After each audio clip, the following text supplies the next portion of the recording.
Before we start, I think this is something a lot of people can relate to. Nowadays, everybody's busy, work, family commitments, clients, and the most common thing that we hear is, I don't have time to exercise. But at the same time, I also see people feeling tired all the time, low on energy, gaining weight, and not feeling their best. And it made me think, is it really a time issue or is there something else going on? So I wanted to have a real conversation about this, not just about motivation, not just about discipline, but the truth behind why people struggle to stay fit, especially when life gets busy, especially for busy professionals. That's why I invited Joshua here today. Yeah, so I welcome everyone to this episode of the podcast. Before we start, I think this is something a lot of people can relate to. Nowadays everyone is busy. We have work, with clients, family, commitments, and priorities. And the most common thing I hear in my workplace and my friend circle is, I don't have time to exercise.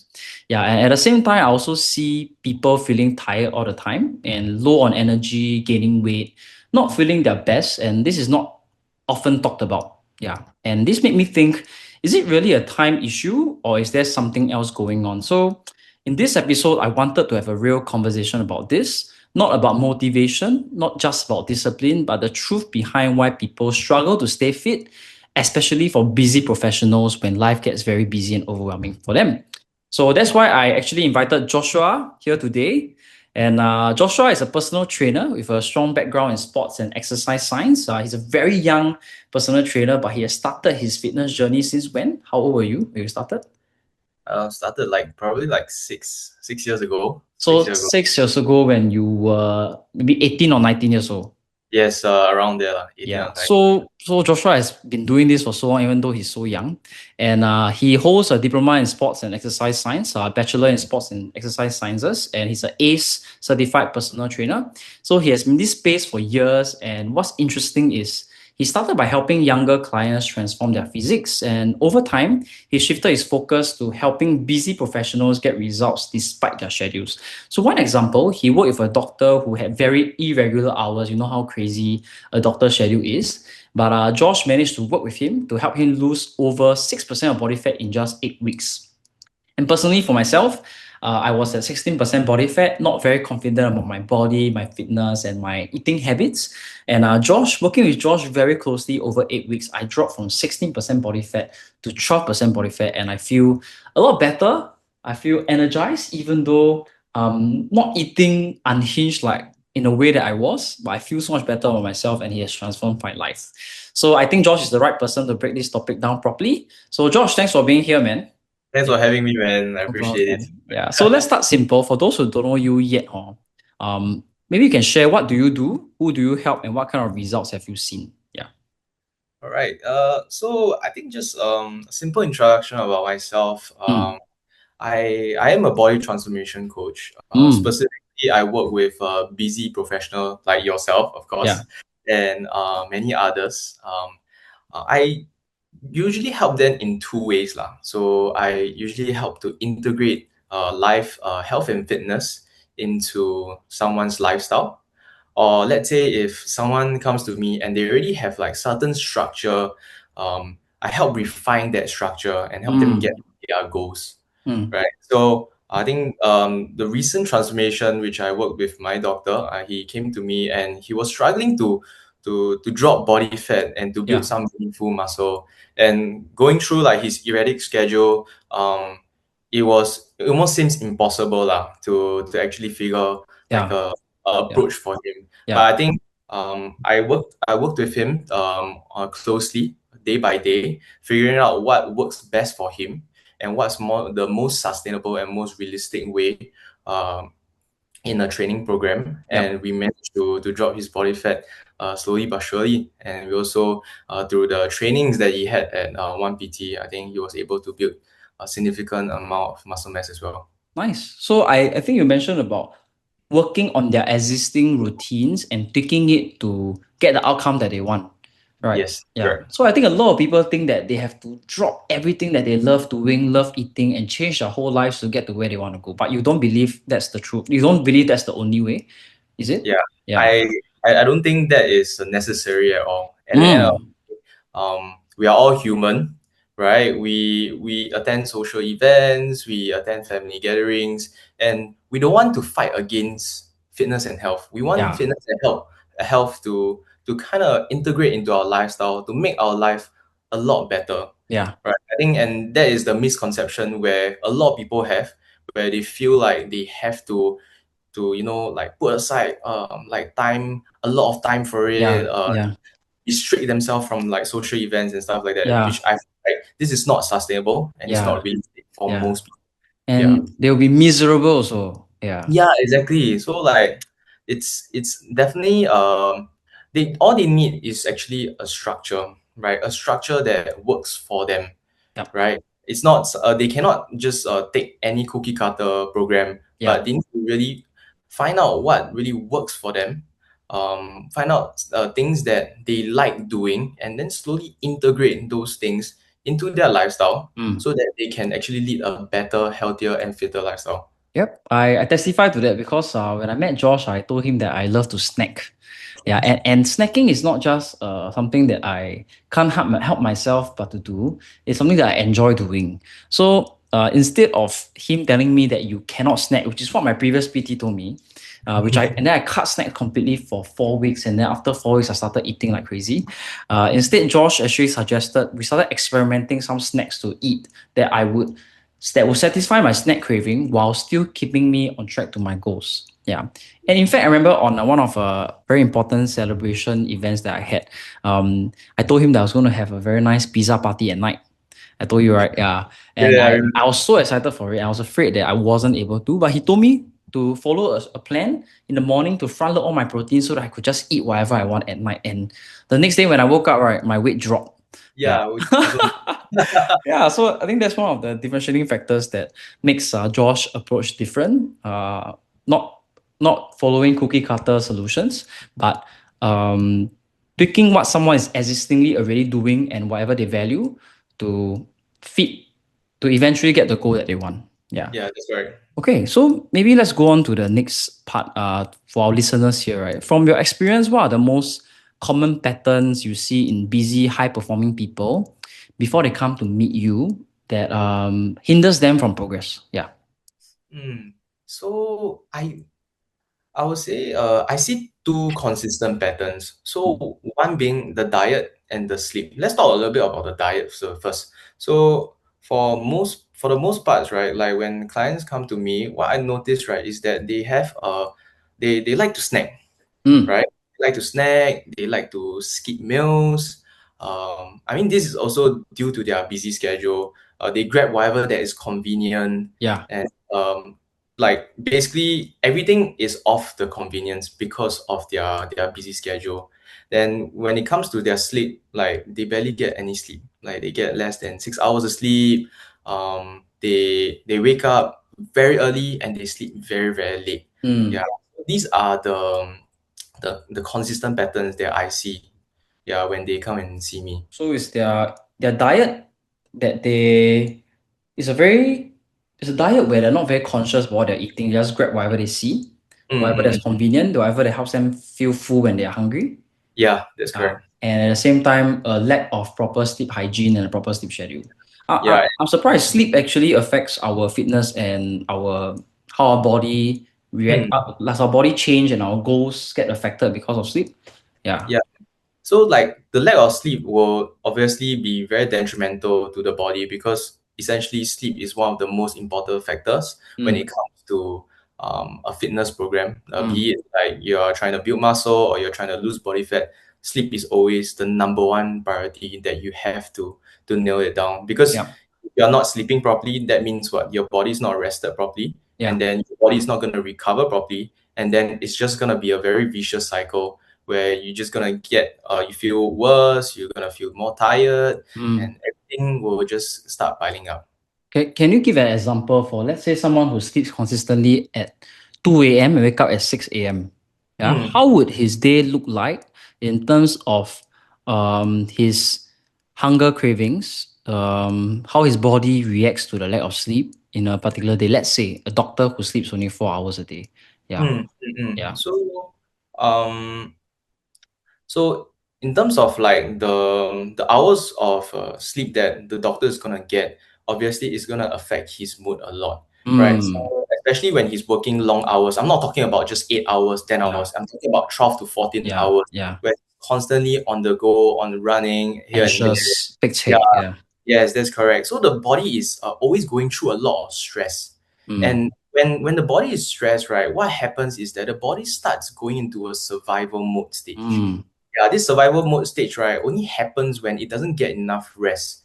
Yeah, so while sleeping 4 hours, right, I mean, you can guess lah. The doctor is not gonna have ample enough of nutrition as well because he's always constantly like bouncing around, like saving lives. Yeah. You know, so all this will pile up, and then it will create a more stressful environment for the body to Yeah. be in.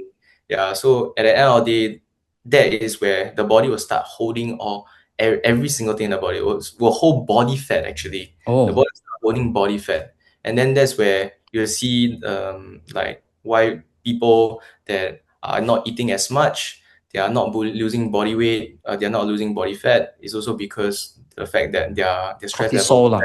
yeah, we call it cortisol level lah. Their Yeah. cortisol level is very, very high. Oh, so the lack of sleep will affect your mood, and when your body is a constant state of stress, the body holds body fat even though you don't even eat a lot.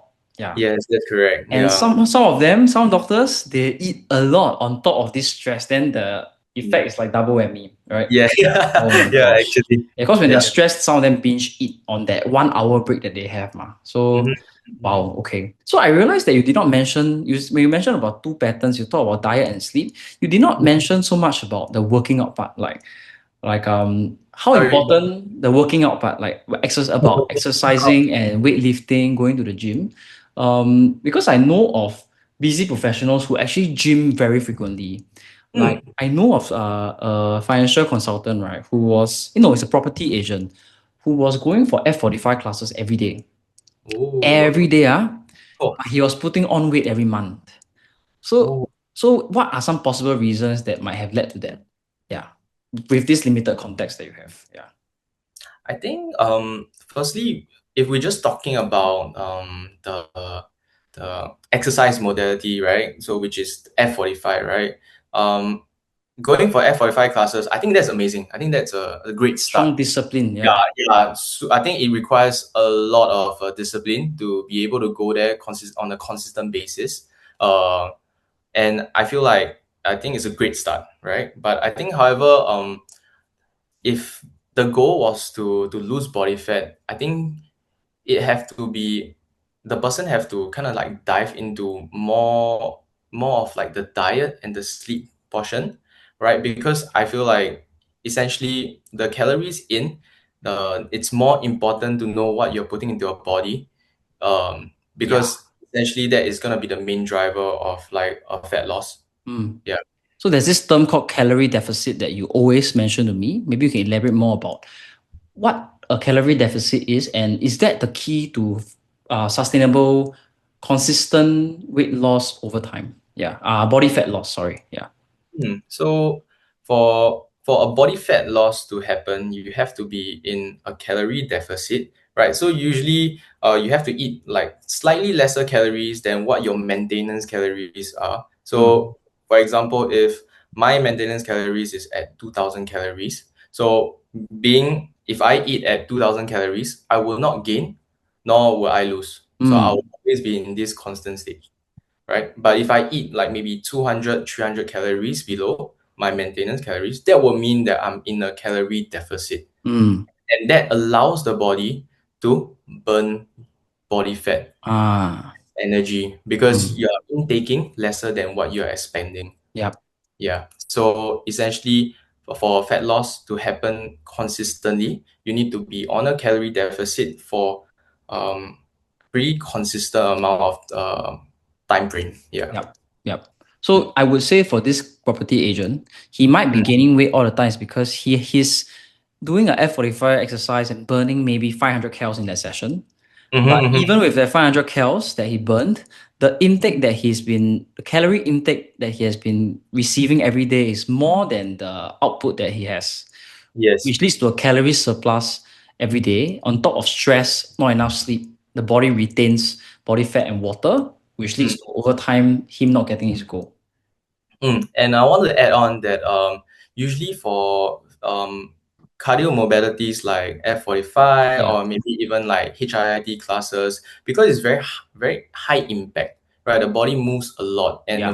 the body is always going through Yeah. lots amount of stresses, right? Yeah. Yeah. So it's very normal to feel super hungry Oh, yeah. Yeah. Yeah. right after the session. That's why I said don't run too much, right? Because the further you run, then the more hungry you're gonna feel, and then that eventually will cause someone to accidentally overeat if they are Mm. not tracking or they are not mindful of what they are gonna be eating. Yeah, it just makes the body more hungry, craving Mm. that carbohydrates. They wanna like feast on like lots of food like after the session. Yeah. Yeah. So it's quite common to see a bunch of uncles who just cycled 20 km. Then after that, right after they feel so hungry, so they gather at kopitiam and eat like five pratas and Yeah. a kopi gao to top up everything. And because what they feel is they burn a lot of calories, so they actually can eat more. But more Mhm. often than not, there's this saying that you can never outwork a bad diet. Do you Yes, agree with that's that? correct. Yeah, Yeah, do I you agree agree. with that? Yeah. Yeah, 100% agree. Okay. Um, yeah, I mean, I preach having a good nutrition to all my clients because Mm. I genuinely feel like nutrition is definitely the fundamentals to Mm. having a better and healthier lifestyle. So Yeah. in a way, would we say that nutrition is, in a way, would you say that working out is overrated in getting to where you want to go? Nutrition actually moves the needle a lot more. Yeah, I totally agree that Okay. you can move the needle a lot more. Then, Nutrition is like almost like 80% of yeah, like what you achieve. But that doesn't mean that you give up totally yeah, working on out. moving or like working out and stuff like that. You should always use your workouts to supplement your progress, Mm. to enhance your progress even more. Yeah, And of course, you want to work out so that you can feel strong, right? yeah. You don't want to be like Skinny, yeah, scrawny. Yeah. frail, feeling like you're gonna drop anytime. Mm. So working out actually gives you that firmness that like makes your bones strong. There's so many benefits, of course. Yeah, There's really a lot of benefits to working out. yeah. Yeah. Okay. So people should always use nutrition and also working out to supplement each other. Yeah. Okay, would you say that, okay, you observe, you go to kopitiam, you look at how people are eating, would you say that a big proportion of the population is on a calorie surplus daily, based on your observation, your own personal opinion? Yeah. um, I Based on the mean, char kway teow or the Hokkien Mee and like a classic chicken rice, which seems harmless. Yeah, yeah, if they yeah, eat yeah. it, maybe let me run through an example. Wake up in the morning, eat a bread from bread talk. Mm, A bread with either sugar or donut and everything. Okay. Lunchtime, I eat an entire nasi padang meal. I mm, finish it and plus a cup of iced kopi with mm, sugar and milk. And snack time, the employee feels hungry. They actually eat a packet of chips, just a mm. small packet from the pantry because it seems harmless. Dinner, they go back and they eat a plate of Hokkien Mee. Yeah. How look if this is a classic Singaporean diet, Mm. how do you feel about it in terms of the point of view of calorie deficit, calorie surplus? Yeah. I think for some context, we need to understand like a normal average Singaporean meal in a hawker center is usually packed with loads of calories. Why? Mm. Because it's usually made with a lot of fats from the oil that they use, and then you'll notice that it's very carb heavy, Yeah. very carb motivated as well, Yes. Come right? So motivated. Yeah. what seems like a very small plate of chicken rice, right? Seems very harmless, right? But actually, it packs a lot of hidden calories that a lot of people might not know, Mm. right? And then going on with like the bread from Bread Talk, a small bun like that looks very harmless too, packs on a lot of calories, Yeah. right? So if you add all those up with all the small tidbits and the small snacks, everything that adds up, right? It it will eventually accumulate to a lot of calories. And I feel like in from my experience, most of Singaporeans are unintentionally eating in a Yes. surplus on a daily basis. Yeah. Yeah, because they're just unaware of what they are Yes. putting into their body. Yeah. So that is the case lah Mm. for most I, Singaporeans. I agree with you. I think people are becoming more health conscious and hence they run more, they exercise more, go for classes more. But the Mm, nutrition part, generally, people, the awareness is still not so there about what you're putting into the body and what it means for you and mm, and mm, your goals. Yeah. mm. Um, yeah. So what can people do to understand a lot better about what they're putting into their body and whether it helps them to achieve their goals? Yeah. Hmm. It's a great question. I feel like nowadays there's a lot of ready available information out there online, be it on TikTok, on YouTube. There's even articles written about it. And a good way to start, right, is just by using this very familiar app that everyone knows. Even you also use it right now. Yes. Yeah. It's called ChatGPT. Oh, okay. So what you can do, right, is actually use ChatGPT to take a picture of whatever food that you're eating, right? It could be a bun from can be a bun from Toast Box. It could be just a small bowl of like a bak chor mee, or maybe any hawker food that you want, right? You take a picture and then you ask ChatGPT like, can you calculate the calories for me? Right? You put that in, and then usually it will take less than a second, and then bloop, like ChatGPT will Oh, estimate yeah. Yeah. calorie, estimated calorie for you. Yes, it might not be the most accurate, but that is how you can start uh, Awareness. Yeah. to track your food, to understand how much calories you are putting into your body. Mm. Yeah, it's better to understand how much you're putting in your body so that you know you're aware that next time you're gonna eat the same thing, that you know that it's this amount of calories and how it affects your body too. Mm. Mm. So I think a good start, hearing you, a good start would be to raise your awareness about what is putting into your body, since nutrition is the main bulk of the driver of progress in body transformation. Yes. And with AI, it actually gives people kind of no excuse to Mm. not know what you're putting into your body. Okay? Exactly. The technology right now is the best for health Yeah. and fitness. So Nice. might as well utilize it, Okay. right? Now let's go on to the segment on destroying the too busy lie. Mm, Many people actually say they're too busy to work out. They don't have energy to work out. They don't have mm, energy to pursue a fitness goal. So, to mm. you, in your experience, is that true that they are too busy to work out and work on their nutrition, or is it just an excuse?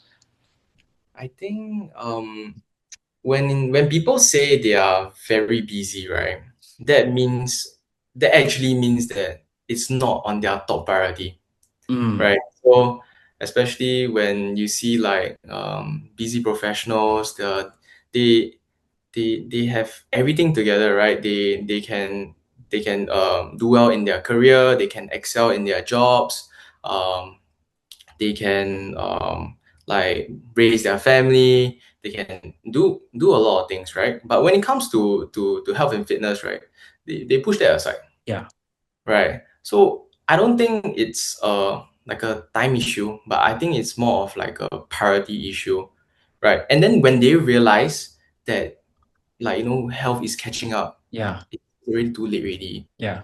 Uh, In their so 40s, 50s. Yeah. that's what I feel when people say they are too busy with to work out, especially. So Yeah. it's not so much on time management, but priority management. Yeah. Yeah. Yeah, it's It's more about priority lah. It's so more towards priority. I guess they have not felt the consequences of lack of focus on health. Mm. And usually they only start paying a lot more attention to it when health issues get in the way. And from there, you still can work on it, but the slope is a lot steeper lah Yeah, to solve yeah. the problem. Yeah. Mm. So, and I also feel that most people don't put it as a priority because they think it's very daunting and intimidating to work on their fitness because they have to change their entire life, like we said. So Yeah, I think your philosophy of fitting your routine and your strategy into your lifestyle would actually be very encouraging to many people listening here. Yeah, that they definitely. don't have to drastically change their lives to get to where they want to go. Yeah. Yeah, you shouldn't be changing everything about your lifestyle. You should be integrating small actionable changes, Mm, right? It's as simple as starting like clogging your steps, like clogging 10,000 steps, or it could be as simple as drinking 4 liters of water every single day, mm, right? So these are small actionable changes that they can integrate into their lifestyle to eventually lead them towards their big goal, mm. right? Yeah. Okay. So thanks for that. So I got a better idea on the too busy. One more question on that point. If people are starting to get back into the habit of working out to feel stronger, to feel better, to help with the calorie deficit, how long do they need to set aside per day to minimally work out to get to where they want to go? I know there are many different workouts depending on their goal, but what do you Mm, suggest is a time that an amount of minutes or hours set aside for this? Yeah. mm. Um, This is a very good question. It really depends on how they would like to integrate it into their own life. How much time are they willing to put aside? Because I could tell my clients, okay, I need you to put aside 2 hours every day to do your cardio. Mm, But most of them they're gonna tell me like they are too busy, right? Because they really have a lot of things going on. So start by finding, okay, what is sustainable on their worst week. what is sustainable on their worst week? Yeah, what's sustainable on the what's sustainable Craziest week. on Yeah. their crazy worst week? Like how many times do you think they could go to the gym, get in a good workout and do their cardio? If the answer is 1 time a week, okay, sure. Let's start by let's start with 1 time a week. And then slowly when it gets comfortable, when they do this uncomfortable like thing like consistently, then that's where they start to get more comfortable and then they can slowly add in another day. Yeah. Yeah. So that's how they should approach it. So think about like how many minutes or hours can you set aside just for health and fitness, Mm, and then from there slowly increase the frequency. mm. So it's progressive habit stacking. Yes, Yeah. that's correct. Don't think about if you're working out 0 times a week, don't jump into, okay, I'm going to do it every Monday, Tuesday, Wednesday, Thursday, Friday. Mm. Start with that minimum frequency that you can endure on your worst week. Yes, that's Nice. correct. That's a good mental model to start with. Mhm. Going on the point now, other than being too busy, people say that they have time, but they are too tired after work, too tired before work. So Mm. when people say that they're too tired to work out, do you think that avoiding working out makes them even more tired, or what do you think about this whole statement? Too tired to work out. Yeah. Well, like let's use my generation for example. Yeah. My generation love to socialize, right? They love to go out to drink Yeah. every Yeah. week, right? Yeah. So you agree that, let's say if your friends ask you, hey bro, come end of week we go and drink, right? Friday evening after a long week of work. Yeah. So Yeah, sounds fun. Yeah. you agree that most people would say yes to it, Yeah. right? Yeah. So if let's say you know that everybody else is tired, and then everyone else is tired, and everybody still meet on a Friday evening at the same bar to drink, right? Then, and even though they are tired, they still drink, right? They still Yeah. go out and enjoy Yeah. themselves. Yeah. Right? If we can use this mindset, adopt this mindset for health and fitness, wouldn't everybody be jacked and shredded already? Yes. Right.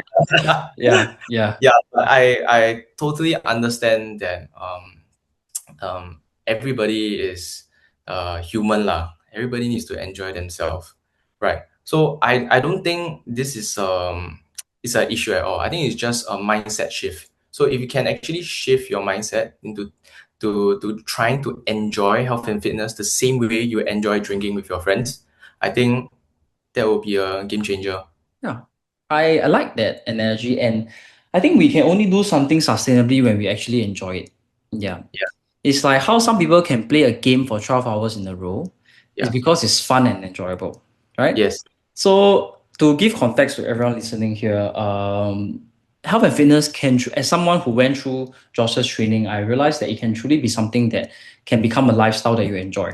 Yeah. So this morning I met a friend at a cafe, and she essentially asked me, "Can you eat? Can you eat cafe food?" And then like, "Oh, what can you not eat?" And I confidently told her I can eat anything. I said essentially I got a budget every day to maintain my calories every day. I have 2,000 calories to uh to plan around. Yeah. So I told her every day is a game because I can decide what I want to eat in the day, decide what I want to eat in the night. I can plan for it, and I can eat anything I want. I can decide to eat a pizza if I want in the morning. I can eat 5 donuts in the morning if I want to, but it just means that I have less budget left to spend by the end of the day. Mm, And when I told her it's not a diet, it's a lifestyle, she was shocked to hear that, because to her, she thought that keeping in shape is always something that is dreadful and regimental. Yeah, when mhm, it in fact can be made into a game that you account for every single day. Yeah. mhm. So now at my stage, when every time I eat something, I feel excited to update, because I excited to think, how different will today be in managing my calorie budget? Yeah.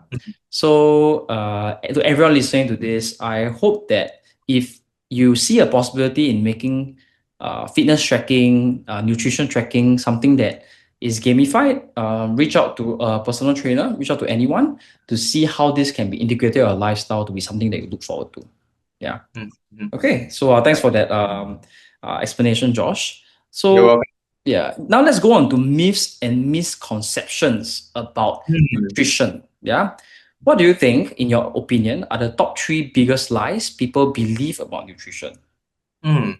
So I think number one, right, is people think that they need to starve when it comes to like achieving a desired Yeah. like body type, body physique. Yeah, you actually don't need to starve, right? Like you said, you just need to maintain your calories, eat within a calorie budget for the day, and do it consistently enough, and you'll see result of it. Mm, You don't starve. You don't have to go on a huge deficit. You don't have to avoid carbs. Yeah, you don't have to avoid carbs. Carbs is not bad for you, yeah. right? You just cannot overeat it. And Yeah. one way to know how you don't overeat it is to track them. Yeah. Mm, Yes. Okay. And then last but not least is you don't have to eat chicken breast and broccoli. Yeah, that is that is yeah. the last that's the lie. Most That's common visualization of a perfect diet. Yeah. yes. I mean, I totally agree. It gets the job done, but most people aren't gonna be willing to eat that on like a daily basis. Yeah. They eat it once and they like, you know what, I'm good Yeah. already. Yeah. So yeah, you don't have to be eating chicken breast and broccoli. You can eat like your cai peng. You can eat your um what other food? Fish soup, right? You can Wow. eat Yeah. fish soup. Yeah. Yeah, Yeah. Yeah. so many things that you can eat, right? It's literally a good experiment, right? You can see what you find out the things that you like eating and try to integrate it into your life. Mm. So the three biggest lies. Firstly, you don't have to starve. Yeah. Secondly, carb is not the enemy. Yeah. Yeah, carbs So is not the enemy. carbs are not the enemy. Number three, you don't have to eat chicken breast and broccoli every single day. Yes. It is useful, but it's not necessary for you to just keep to that meal every single day. Yes, Yeah. not realistic lah. Not It's not realistic. realistic, and except for you lah, I think you love chicken breast and broccoli, but most people would find it unsustainable and they don't have to do so. Yeah. Yeah. I think that's encouraging for people hearing this. That will Yeah. make it a lot more achievable. Can we have an example of a good macros meal, okay, Hmm. for a height Singaporean, average weight Singaporean, male or female? How would a good diet day look like? I think that should give them, the people listening to this, a rough idea on, I did not know that good macros, good diet can look like this. Yeah. Hmm. So to answer this question, I'll break it down into portions lah. Yep. So when it comes to a good diet, right, we need to focus on actually two things. So depending on what your goal is, but let's just treat it as everybody wants to be in a good shape. So if you want to be in a good shape, you need to be at least in a calorie deficit or be in a maintenance calories. Yes. Within this calorie frame, right, what people usually miss out on is proteins. they missed out on a lot of proteins. I have a Mm. lot of clients coming up to me and saying they don't eat breakfast, they skip lunch, they only eat one meal a day. So from that, you can really hear already, oh, they're not intaking enough proteins. Yeah. One big tip that I can give to all Singaporeans is always start your day with proteins, right? Because once you start your day with proteins, right, you'll be able to eventually hit more proteins Yeah. throughout the day, and Completely this agree. will Yeah. obviously will make you feel much better and it will make you much stronger as well. Mm. Right? Second tip, which will be to focus on whole foods. Yeah. Why whole foods? Because essentially whole foods are the ones that are gonna be keeping you full, Yeah. keeping you satiated, right?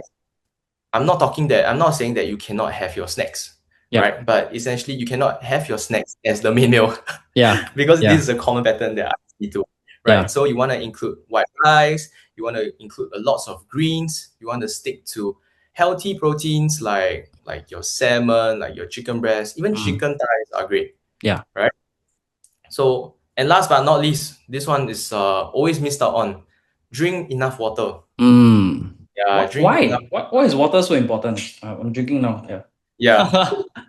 Actually, there's a study shown that actually drinking, being hydrated, staying hydrated actually help with fat loss, right? So for average like Singaporean, I would say I'm like around the average Singaporean height lah. So for Yeah. me, I drink about 4 liters of water every day, Mm. and sometimes I don't even feel hydrated, right? Yeah. Yeah. So drink enough until you feel hydrated, and then you're good, because the more water you drink, the less sodium you hold in your body, and obviously higher in sodium will lead to more complications, health Yeah. complications. Yeah, so always make sure that you're drinking your water, right? Okay, and in terms of meals, you want to stick to um like a healthy plate. I would say a healthy plate will be a good gauge. I'm not too sure if you guys know what I'm talking about. The healthy Uh, plate that you see yeah. online. Promotion board that one. Yeah. Yes, yeah, health and promotion boards. Yeah. Yes. So a healthy plate is actually a good measure to stick to. So Yep. you start off with maybe half of greens, and then 1/4 of carbs, and then 1/4 would be like your proteins. Yep. Yeah. So that is a good measure to stick to as well. So from what you said start the day with protein, Yeah. so that when because most people don't hit their required protein intake daily for calorie maintenance or deficit, Yeah, and yeah, yeah. because of that they're not able to grow enough muscle also due to insufficient protein. Yeah, Yes. so it'd be good to start the day with a protein shake, which we can Yes. dive deeper into protein shake later because most people think that protein shakes are not nice to drink. You change my perspective on that. We'll talk about that in a while. Yeah. And then secondly, eat whole foods. So examples of whole foods, salmon, some more. Salmon, chicken breast, Yeah, even chicken thigh is a whole food. yeah, Then after that, your fruits and your vegetables. These two you can eat lots of it yeah, because they are usually quite light on calories as well, and yeah. they keep you very, very full. Oh, so whole foods help you to keep full, which means you're less hungry and less likely to feel like snacking. Yes, that's Uh, correct. Mm. and hence it sets you up for success. Yes, that's Nice. correct. Third thing you said was drink enough water. So drink more water. I actually see a lot of people going to work in Singapore without holding a water bottle. Like they go empty-handed, and so they just drink one cup from the pantry. And when they get busy, they forget to drink water as well. Yeah, So you would suggest, depending on your height, your body size, and your age, of course, because some older people can't take too much water due to kidney issues. But yeah, you would suggest the normal healthy Singaporean to be drinking 3 to 4 liters a day, yeah. depending on your body. Yes, that's correct. Because hydration keeps you full and boosts metabolism, and at the same time make sure that flushes out your sodium. Yeah. Yeah, that's Something correct. that you taught me that I remember until now, that sodium is not the enemy. Yeah. Yeah, And drinking enough water would flush out the sodium. yeah. Two, make sure that it's not retained in the body. Yeah. Yes, Of correct. course, still don't eat too much sodium lah, because it's bad for the body, right? Yeah. Yes, Okay. correct. Okay, nice. Yeah, I thought of something just now. Also, if someone who if they focus on these three things, they shouldn't go so wrong. Mm. Yeah, okay. So on the topic on hitting the protein intake, I was very shocked that I Mm, had to eat like 150 grams of protein daily, yeah, because I realized that one egg is like 6 to 7 grams of protein, yeah. and the normal food in kopitiam just is very hard to hit the protein intake. Mm. So do you think hitting more than 150 grams of protein per day for a normal person is achievable? What are some ways to ensure they hit this protein requirement? Yeah.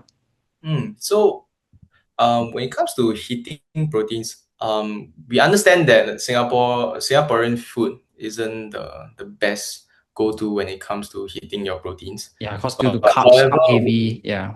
yeah, yeah. So however, there are like a few ways to go about it.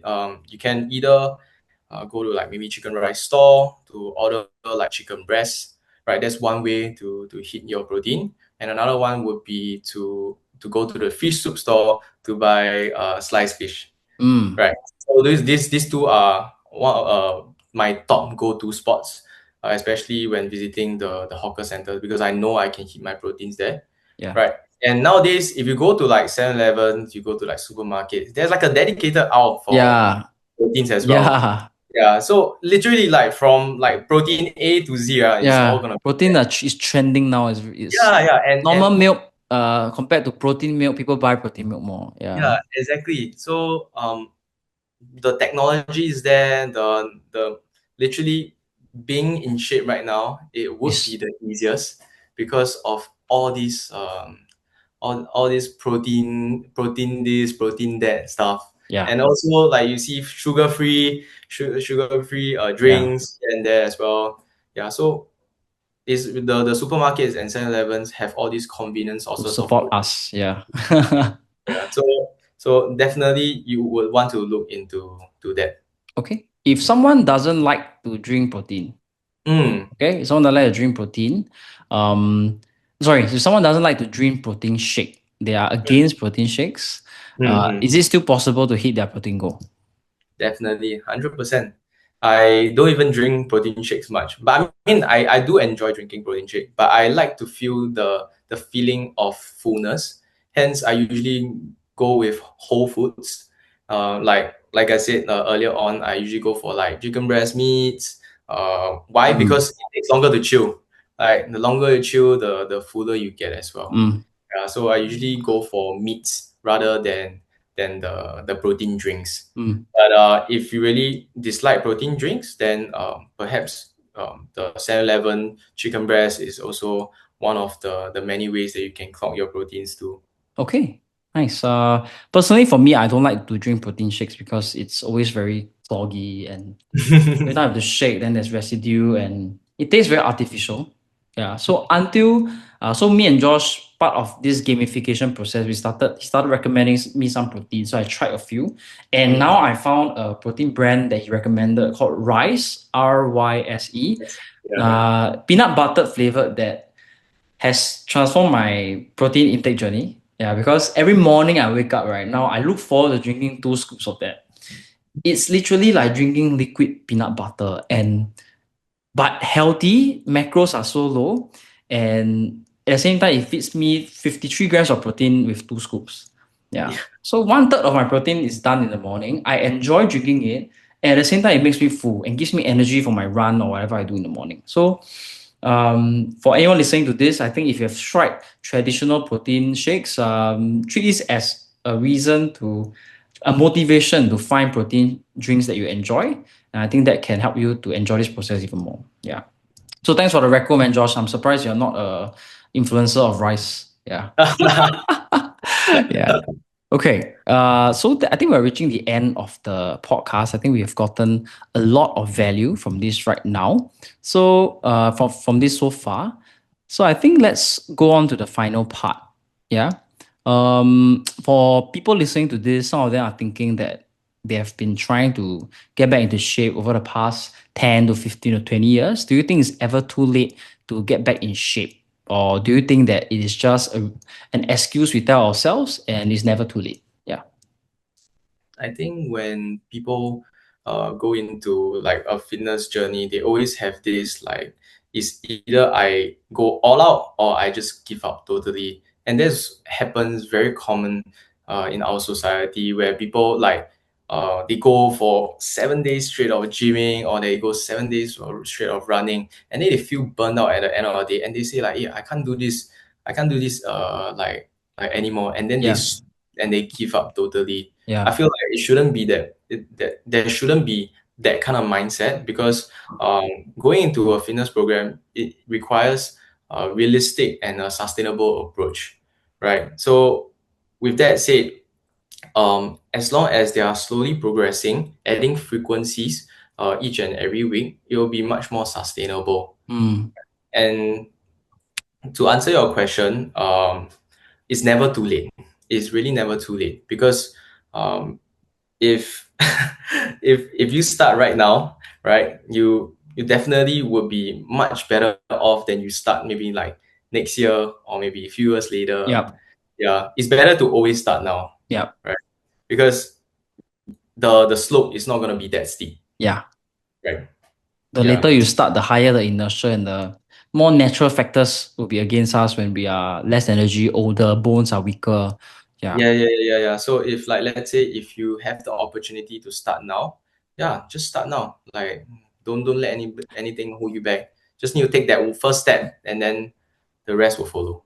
So in your gym, right, do you have an idea on what is the oldest client you guys have? Like, from what you see, like average age, from maybe you might not know the exact age, but how old do they look? Yeah. Um, Actually, we deal with like quite a wide range of ages in our gym. I think the oldest I know is about 50-ish. Mm. I do have a client that is also in the mid 50s Mm. and is really leading like a really sustainable like fitness like lifestyle and he's really enjoying it, not regretting not starting any later. Yep. Yeah, I believe that as long as you take that first step you'll definitely get to where you want to be. Mm. It's just the problem is you not starting is that is just gonna delay Yeah. uh Agree. everything, right? Yeah. It's gonna procrastinate even more, right? And then when you do start, there's gonna be a lot of resistance as Mm. compared as right now. Yep. So Yeah. I guess if someone is in their 50s and not feeling that he's too late, anyone who's in their 20s, 30s, and 40s listening here, or even your 60s, you would know that it's not too late for yourself as well to get started. And you'll be surprised what 8 weeks to 10 weeks can do for you and your mindset and your how your body looks and how you feel every day. Yeah. So to conclude, some people listening to this might be thinking, I'm not so vain, I'm not so much into aesthetic, and they have that common misconception that bodybuilding and working on nutrition and fitness is all about looking good. Yeah. Mm, So, but I think in this day and age, fitness success and body transformation success would actually mean holistic success in your life. So for Josh, right, what is your parting thoughts about how fitness and working on yourself and your body can change your life in terms of your work success, family success, and generally in life? Yeah. I think for me, especially when you're going into a fitness program, there's a lot of things that you have to do. You have to be disciplined, you have to be consistent. And I always believe that once you master this consistency and once you get through the uncomfortable stages of a fitness program, you can directly reflect this onto your own personal life, be it with your family, be it in your career. So it's a win-win situation. Mm, And um, I think most people do get the best out of a fitness program or get the best out of like improving themselves in when it comes to improving themselves holistically. mm. Yeah. So it's not just about how you look, but because Mm, when you form that discipline and that mental resilience to keep yourself accountable to a program and your yes. goals, Yes. you train your discipline, you feel better about yourself. When you Yes. feel better about yourself, you become a more present, more active parent. You can keep up with your children running. Yes. You set a good example of taking care of your health even when you're busy, right? And increased productivity, feeling better about yourself also helps you to succeed better at work because you are a better employee, better business owner, and your employees look to you as someone who can have it all. Yeah. You Mm. know, many financial advisors or even busy, successful people, they are so successful at their job. But deep inside, their body is failing, their family is failing, and working on yourself, I guess, from what I hear from you, can actually transform your entire life and not just make you look good, but feel good and be be motivated and thankful for every single day that happens.